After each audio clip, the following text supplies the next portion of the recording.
예수 그리스도의 이름으로 간절히 기도하옵나이다. 아멘. 도마는 믿음 없는 사람의 대명사로 취급을 받는 경향이 있습니다. 예수님께서 도마에게 너는 나를 본고로 믿느냐, 보지 못하고 믿는 자들은 복되도다 라고 말씀하셔서 도마가 믿음이 없다고 책망받았다 라고 생각을 하죠. 그에 반해 다른 제자들은 예수님의 부활을 잘 믿었다고 생각하기가 쉽습니다. 하지만 이것은 오해입니다. 예수님의 제자 중에 누구도 예수님의 부활을 보지 않고 믿었던 자는 없습니다. 부활하신 예수님을 보고야 믿었거든요. 부활의 첫 번째 증인이 된 막달라 마리아도 처음에는 예수님의 부활을 믿지 못했습니다. 마리아와 함께 예수님의 빈 무덤으로 찾아온 요한과 베드로도 처음에는 부활하심을 믿지 못했다가 열린 무덤에 세마포와 머리 수건이 놓여져 있는 것을 보고는 부활을 믿었다고 했어요. 시체를 도적질하며 구태여 몸에 걸친 것들과 수건들을 벗기고 가져갈 리는 없기 때문이죠. 하지만 그마저도 온전한 형태의 믿음은 아니었습니다.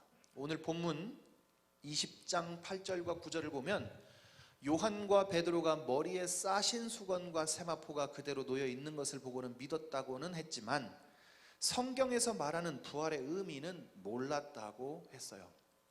결국 예수님의 부활을 믿은 자도 불완전한 믿음을 가지고 있었다는 뜻입니다. 다른 제자들은 막달라 마리아의 증언에도 불구하고 전혀 믿지 못했습니다. 마가복음에 보면 예수께서 살아나셨다는 것과 마리아에게 보이셨다는 것을 듣고도 믿지 아니하니라 라고 말합니다. 막달라 마리아의 증언에도 불구하고 제자들은 예수님께서 자기들에게 나타나셔서 자기 몸을 보이신 후에야 믿게 되었다는 거예요. 도마가 믿지 못한 까닭은 단지 예수님이 처음 나타나서 자기 몸을 보이시던 그 자리에 그가 없었기 때문입니다. 도마가 그 자리에 있었다면 도마도 믿는 사람이 되었을 거예요. 본문의 강조점은 제자들이 모두 보고 믿었다는 데 있어요. 제자들 그 누구도 예수님 말씀처럼 보지 않고 믿는 복된 자는 없어요. 도마만 그런 게 아닙니다. 그러니 도마에게 예수께서 이르시되 너는 나를 본고로 믿느냐, 보지 못하고 믿는 자들은 복되다 하시니라 하신 말씀은 도마에 대한 책망이 아니에요. 물론 도마가 좀 더 강경한 쪽에 속했죠. 나는 그 손에 못자국과 옆구리에 창자국에 손을 넣어봐야 알겠다. 좀 과격한 표현을 사용했는데 도마가 본래 성격이 좀 과격한 사람이었어요. 좀 더 자세히 살펴보겠습니다. 예수님께서 제자들에게 처음 나타난 후 8일 후에 다시 제자들에게 찾아오셨어요. 문이 모두 닫혀 있는데 그들 가운데 갑자기 나타나셨습니다. 부활하신 몸으로 이제 육체의 한계 가운데 gat혀 있지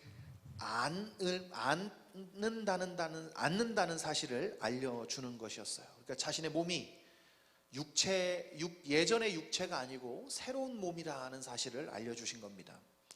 시공간의 지배를 받지 않고 한계를 초월하는 몸을 가지신 거죠. 그것을 자신의 부활의 첫 번째 증거로 보여주신 겁니다. 그리고 제자들에게 손내의 못자국과 옆구리의 창자국을 다시 보여주십니다. 이때 도마가 예수님의 몸에 창자국을 보았죠. 그런데 20절의 말씀을 보면 이미 앞서 8일 전에, 그러니까 처음 제자를 만나실 때 손과 옆구리를 보이시니 제자들이 주를 보고 기뻐했다라고 했어요. 도마에게만 보여준 게 아니었다는 거죠. 처음 나타나셨을 때도 제자들이 믿지 못해서 창자국과 못자국을 보여주셨던 겁니다. 그러니 도마 이외에 다른 제자들도 다 예수님의 손과 옆구리의 성흔을 보고 믿었다는 말입니다. 도마와 다를 게 없어요. 도마는 첫 번째 만남 때에 그 자리에 없었을 뿐입니다. 예수님이 아예 처음부터 보지 못하고는 믿지 못하는 자들이니 보고 믿을 수 있도록 손에 못자국과 옆구리에 창자국을 보여주신 거예요. 그러면 왜 예수님은 도마에게 믿음 없는 자가 되지 말고 믿는 자가 되라고, 그리고 너는 나를 본고로 믿느냐? 보지 못하고 믿는 자들은 복되다고 하셨을까요? 예수님의 이 요한복음의 마지막 장은 21장이죠. 21장은 요한복음의 사실상 부록에 해당이 되고, 결론은 어디냐면 우리가 읽은 본문, 이게 요한복음의 실제적인 마지막 장이라고 할 수 있어요. 실질적인 결론입니다. 그리고 그 결론이 30절과 31절의 말씀입니다. 예수님께서 제자들 앞에서 이 책에 기록되지 아니한 다른 표적도 많이 행하셨으나 오직 이것을 기록함은 너희로 예수께서 하나님의 아들 그리스도이심을 믿게 하려 하며 또 너희로 믿고 그 이름을 힘입어 생명을 얻게 하려 함이니라 라고 말씀하셨습니다. 예수님께서 하나님의 아들이심을 믿어 생명을 얻게 하려고 기록했다는 거예요. 요한복음 전체가 이 목적으로 기록이 되어 있어요.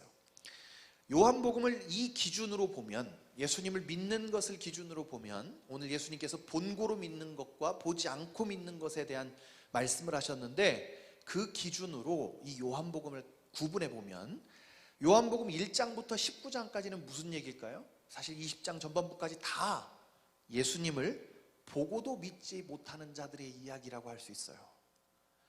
눈으로 보고도, 예수님의 기적을 눈에 보고도, 하나님의 아들이 그들 앞에 서 있음에도, 하나님의 아들이 그들에게 하나님의 말씀을 풀어 가르치심에도 믿지 못했어요.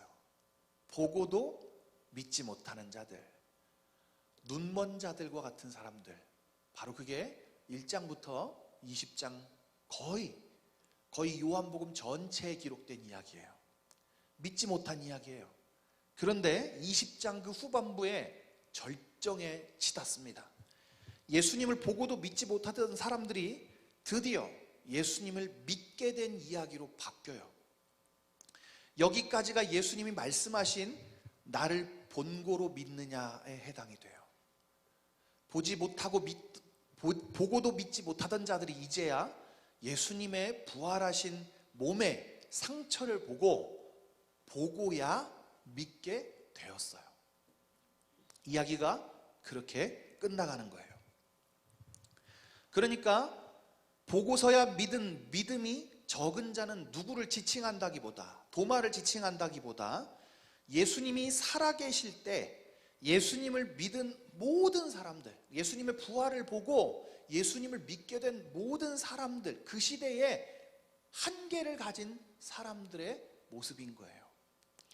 그러면 앞으로는 어떻게 되겠습니까? 앞으로는 주님을 보고 믿고 싶어도 보고 믿을 수가 없어요. 왜 그러죠? 여러분, 예수님은 보지 않고 믿는 자가 더 복되다 이렇게 말씀하셨는데, 이제 그 뒤로는 예수님을 볼 수가 없어요. 예수님이 승천하시기 때문입니다. 예수님께서 이제부터는 성령의 은혜와 제자들의 증언이 표적과 증거를 대신하게 만드세요. 그래서 예수님의 성흔을 보고 믿는 자는 없어요. 이제는 예수를 보고 믿는 자가 아니라 예수님을 보지 않고 믿는 자들만 존재하게 돼요. 예수님은 앞으로 그런 시대에 믿게 될 자들이 복이 있다고 말씀하시는 겁니다. 앞으로 자신이 직접 그 앞에서 자신의 상처를, 몸을 만져보게 하지 않아도 사람들이 믿게 되는 시대가 온다는 기쁨의 선언이고 축복이에요. 여러분, 왜 이게 기쁨의 선언이고 축복입니까? 예수님이 오셔서 복음 전하실 때는 성령이 오시기 전이죠. 예수님을 보고야 믿는 시대에는 성령이 각 사람에게 오시지 않았습니다. 그래서 예수님을 직접 보아야 하고 만나야만 했어요. 예수님의 시대의 사람들이 그렇게 예수님을 안 믿은 것은 그들이 특별히 악한 게 아니라 성령이 강림하시기 전이기 때문이에요. 예수님이 죽고 부활하시고 승천하셔서 성령께서 이 땅에서 사람들의 마음을 감동하시고 움직이셔서 구원 얻는 회개를 하도록 하실 수 있게 된 거예요. 성령께서 택하신 자들을 부르시고 감화시켜서 믿게 하고 회개하게 하시는 겁니다. 그것을 성령이 구원을 적용한다고 합니다. 여러분, 애플과 삼성에서 아이폰, 핸드폰 같은 거 만들어서 전 세계에 공급하고 문제가 생기면 서비스 센터에서 수리하고 하잖아요. 예수님께서 구원을 만드셨어요. 성취하셨습니다. 그리고 그것을 우리 모두에게 공급해요. 누구를 통해? 성령님을 통해 공급하시는 거예요. 예수님 시대에는 그 성령이 일하는 시대가 아니었어요. 하지만 이제 주님이 승천하시며 성령을 보내실 것이기 때문에 성령이 일하는 시대, 성령이 믿음을 주시는 은혜로운 시대에 보지 못하고 믿는 자들이 그래서 복되다고 하는 거예요. 보지 못했지만 오히려 믿는 자들이 있는 것, 그것이 바로 복이라는 겁니다. 보지 못하고 믿는 자들은 복되다라는 예수님의 말씀을 제가 외람되지만 제가 번역하면, 사역이라고 하는데 개인적으로 제가 번역을 해놓는다면 이렇게 번역할 것 같아요. 니들은 참 좋겠다. 왜요? 니들은 참 좋은 세상 만났다. 니들은 예수 믿기 참 좋은 때 태어났어 라고 번역할 것 같아요. 예수님께서 복음을 전파하시면서 때가 이르렀다고 하셨어요. 바로 그때가 왔다는 거예요. 예수님을 보지 않고도 믿을 수 있는 시대가 왔다는 겁니다. 그래서 21절에 보면 예수님께서 제자들에게 아버지께서 나를 보내신 것 같이 나도 너희를 보내노라 하시는 것이고, 그 뒤에 이어서 그들을 향해서 숨을 내쉬며 이르시되 성령을 받으라고 하시는 것입니다. 그리고 사도 요한 같은 이들을 통해 예수님이 하나님의 아들이 그리스도이심을 믿게 하려고 성경을 기록해요. 성령께서 영감하여서 기록한 성경과 성령이 충만하게 한 제자들을 통해 이 구원을 공급하고 확산시키는 시대가 왔다는 뜻입니다. 이제 전 세계에 복음의 공급망이 생긴 거예요. 보지 않나도 믿을 수 있는 공급망이 생긴 겁니다. 우리는 기적을 보고 믿는 사람들, 기적을 보고 믿은 자들, 즉 성경에 기록된 시대의 신자들을 복 있다고 생각하는 경향이 있어요. 나도 저런 분들처럼 됐으면 얼마나 좋을까. 여러분, 그렇지 않습니다.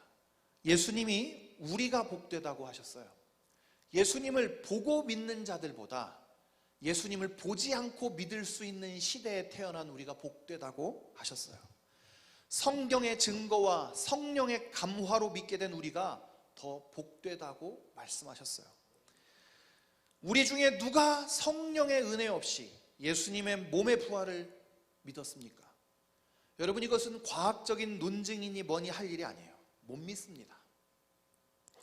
예수님의 몸의 부활과 그의 승천을 제가 믿는 것은 믿어지기 때문이에요. 믿음은 바라는 것의 실상이요 보지 않는 것의 증거니 선진들이 이로써 증거를 얻었느니라고 했죠.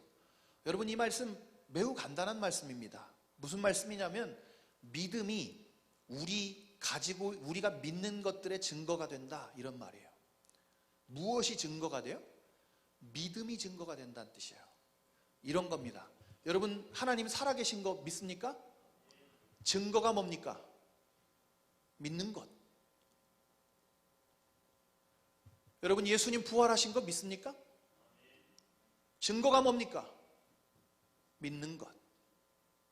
내게 믿음이 있다라는 거예요. 성경은 우리가 믿어야 할 모든 것의 증거가 믿음 그 자체라고 말하는 거예요. 내가 받은 믿음이 증거라는 거예요. 믿음이 우리 하나님의 약속에 대한 우리의 믿음의 증거가 되는 까닭은 이 믿음이라는 게 내 안에서 내가 만든 게 아니기 때문이에요. 내 안에는 없었던 것이고 합리적으로 과학적으로 증명하거나 검증한 결과도 아닌데, 하지만 분명히 내 안에 그 믿음이라는 것이 어느 순간 들어와 있는 것입니다. 없던 것이 있는 것을 확인하게 되는 것, 그게 믿음이에요. 그래서 하나님이 주신 믿음을 증거로 하나님이 살아계심을 확신하게 되는 겁니다. 그 믿음을 보증으로 내가 받은 구원이 확실하다고 확신하게 되는 거예요. 그 믿음을 누가 주더라는 겁니까? 성령이 주시는 것입니다. 그리스도의 몸의 부활을 보지 못하였으나 성령의 믿음 주심으로 부활을 믿는 여러분은 복된 것입니다. 여러분, 왜 복되다고 하냐면 이것이 이미 기적이기 때문이고, 이것이 성경 66권의 성경의 모든 역사를 통하여서 하나님이 꿈꾸시던 일이기 때문이에요. 하나님께서는 오매불망 그날만 기다렸어요. 어느 날? 성령이 우리에게로 강림하시는 날만 기다렸어요. 보지 못하여도 믿게 하기 위하여서. 아무리 실증하여 주고 믿게 증거를 보여주고 기적을 보여주고 돌을 깨뜨려서 지하수를 터뜨리고 죽은 사람을 일으키게 만들어도 안 믿는 우리를 믿게 만들기 위해서 성령을 기다리고 기다리신 거예요. 모든 육체 위에 성령을 부을 수 있는 나를 기다리고 기다리는 거예요. 그게 오순절 성령의 강림하신 날이에요. 바울은 이 진리를 다음같이 설명합니다. 복음에는 하나님의 의가 나타나서 믿음으로 믿음에 이르게 하나니 기록된 바 오직 의인은 믿음으로 말미암아 살리라. 믿음으로 믿음에 이르게 되는 것입니다. 그리고 그 믿음의 의로 살게 되는 것이죠. 복음을 들을 때 하나님께서 사람을 의롭게 하시는 행위를 통해서 그에게 믿음을 주시고 그 믿음을 통해 믿음에 이르게 되는 거예요. 믿음을 증거로 믿게 되는 거예요. 쉽게 말하면 성령 하나님께서 설명할 수 없는 방법으로 저를 설득하시고 감동하셔서 예수 그리스도를 믿게 하셨어요. 저와 여러분이 예수 그리스도를 본 바가 없고 그가 죽고 부활하신 그 몸을 제자들처럼 보지 못하였으나 주신 믿음으로 믿음에 이르게 된 것입니다. 그러니 예수님을 보지 못하고서도 예수님의 부활을 믿을 수 있도록 믿음을 선물 받은 저와 여러분은 복된 것입니다. 그렇기 때문에 보고야 믿은 시대의 선배들은 보지 않고 믿은 이 시대의 우리를 부러워할 것이에요. 하지만 이 믿음이 처음에는 잘 확인이 되지 않습니다. 그래서 복된 줄을 모릅니다. 그래서 예를 들면 모태신앙 같은 거예요. 여러분, 우리 모태신앙을 자꾸 모태신앙이라고 그래가지고 희화하고 폄훼하는 그런 문화가 있어요. 교회 안에 근절되어야 될 문화예요. 모태신앙은 귀한 것입니다. 믿는 집에 태어난 것은 너무 복된 일이에요. 왜 그것을 모태신앙이라고 바꿔갖고 부르고 하나님이 보지 않고 믿는 믿음 주신 것을 왜 폄훼하냐는 거예요. 우리는 보통 모태신앙보다 중간에 성령 체험 같은 사건을 통해 믿게 되는 것을 더 선호합니다. 그게 더 값지다고 생각하는 경향이 교회 가운데 있어요. 왜 그러냐면 후자가 더 확인하기가 쉽기 때문이에요. 내가 믿고 있구나라는 걸 확인할 수 있고 내가 구원받은 것을 더 확실하게 느낄 수 있다고 생각하는 거죠. 이렇게 믿은 사람들, 중간에 믿은 사람들이 막 더 불같다고 생각하잖아요. 불같이 뜨겁다고 생각하고 그래서 더 좋은 믿음이라고 생각하는 경향이 있는 것 같아요. 그래서 안타깝게 신자들 중에 요즘에는 젊은 부모님들이 모태신앙으로 태어난 아이들을 유아 세례를 잘 주지 않으려고 그래요. 유아 세례를 가볍게 여깁니다. 부모님들이 격렬한 신앙의 경험이 믿음을 만든다고 생각하기 때문에 자녀들이 그런 경험을 받고 세례를 받았으면 좋겠다 그래요. 그러나 성경은 우리의 경험이 믿음을 만든다고 가르치지 않아요. 기적을 경험하고도 예수를 부인하기도 합니다. 여러분, 이 같은 요한복음에 베데스다 연못에서 38년 동안 누워있던 병자가 있었죠. 그 병자가 예수님이 그를 불쌍히 여기셔서 고쳐주셨어요. 베데스다 연못에 들어가서 천사가 내릴 때 들어가서 고침받기를 원했지만 아무도 나를 거기에 집어넣어 주지 못해가지고 고침받고 있지 못하다고 말했던 그 병자를 예수님 고치셨거든요. 예수님께서 안식일 날 그 사람을 고치셨습니다. 그리고 침상을 들고 가라고 말씀하시죠. 다음 주에 그 사람을 다시 예수님이 성전에서 만납니다. 예수님께서 그 베데스다 연못에서 고쳤던 사람에게 똑같은 병에 걸리지 않도록 뭐 하라 그래요? 죄 짓지 말라고 하십니다.